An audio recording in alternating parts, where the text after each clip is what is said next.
நம்ம என்ன தெரியுமா நினைக்கும், பெர்ஃபெக்டா உள்ளவங்களுக்கு தான் ஆண்டவர், சரியா இருக்கிறவங்களுக்கு தான் ஆண்டவர் தேவை. இப்படி நினைச்சு நம்ம சரியில்லை, நம்ம ஜெபத்துல சரியில்லை, ஆவிக்குரிய வாழ்க்கையில ஜீவியத்துல சரியில்லை, உண்மை இல்லை, நான் எப்படி ஆண்டவர் சமூகத்தில் வருவேன், இதெல்லாம் விசுவாசம் குற்ற உணர்வுகளை கொண்டு வருவான். அல்லேலூயா. தவறு வாழ்க்கையில வரலாம், மீறுதல் வாழ்க்கையில வரலாம், வந்த உடனே அதிலே விழுந்துடக்கூடாது.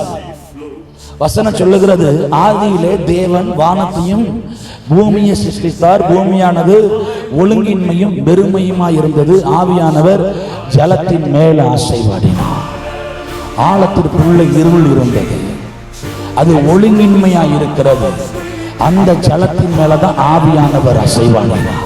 அல்லேலூயா. ஆமென். அந்த ஆண்டவர் அசைவாடும் உடனே அந்த ஒழுங்கின்மை மாறுகிறது, அந்த ஆண்டவர் அசைவாடின உடனே அந்த இருள் மாறுகிறது, அந்த ஆண்டவர் அசைவாடின உடனே அந்த இடத்துல ஒரு வெளிச்சம் வருகிறது.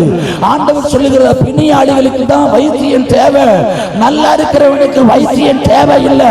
இந்த இடத்துல ஒரு வேலை பாரத்தோடு குற்ற உணர்வோடு வந்திருக்கலாம். ஆண்டவர் உங்களை பார்த்து சொல்லுகிறார், உனக்கு தான் நான் தேவை, உன்னை சரி பண்ணதான் இன்னைக்கு நான் உலாவுகிறேன், உன்னை சரி பண்ணி அந்த ஒழுங்கின்மையை மாற்ற இறங்கி வந்திருக்கிறேன். நல்ல கையை தட்டி ஆண்டவர்கிட்ட கேளுங்களே, என் மேல அசைவாடுவீராக, என் மேலே உலாவுவீராக, இந்த சபைக்குள்ள கர்த்தர் உலாவுவீராக. அல்லேலூயா. நம்மளை சரி பண்ணதான் ஆண்டவர் வந்திருக்கிறார்.